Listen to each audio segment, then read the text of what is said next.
Hello, welcome and नमस्कार दोस्तों। कल मैं एक कहानी लेकर के आई थी, उसका नाम था शेर की सारी। उसका पार्ट 1 मैंने आपको सुनाया था। आज मैं लाई हूँ उसी कहानी का पार्ट 2।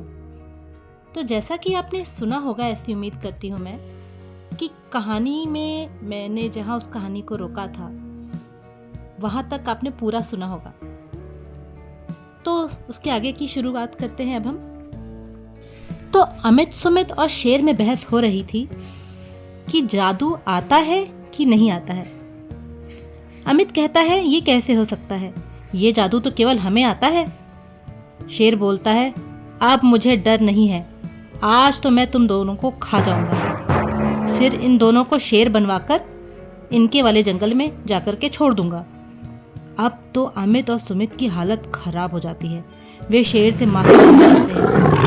शेर कहता है, नहीं, आज तो मैं तुम्हें खा कर ही रहूंगा। गधे बोलते हैं, महाराज इन्हें छोड़ दीजिए, नहीं तो हम भूखे मर जाएंगे। शेर उन गधों पर तरस खाकर अमित और सुमित को छोड़ देता है और कहता है, आज की बात अगर इस जंगल में दिखाई दिए तो जिंदा नहीं बचोगे।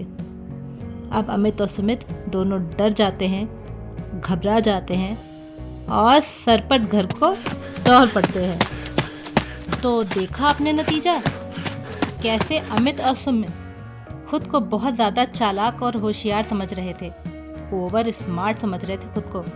लेकिन अंत में क्या हुआ, उन्होंने शेर के सीधेपन का फ़ायदा उठाया और उसको बेवकूफ़ बना करके और गाँव वालों को भी बेवकूफ़ बना करके अपना उल्लू सीधा कर रहे थे। लेकिन अंत में क्या हुआ, सबक सीखा ना उन्होंने।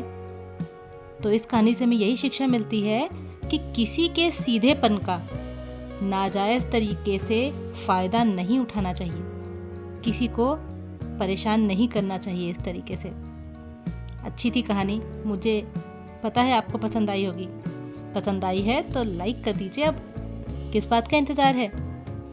ऐसी और भी कहानियाँ मैं लेकर के आती रहूँगी और मिलती हूँ आपसे कल एक और नई कहानी के साथ में। तब तक के लिए सुनते रहिए, खुश रहिए। Bye bye, take care.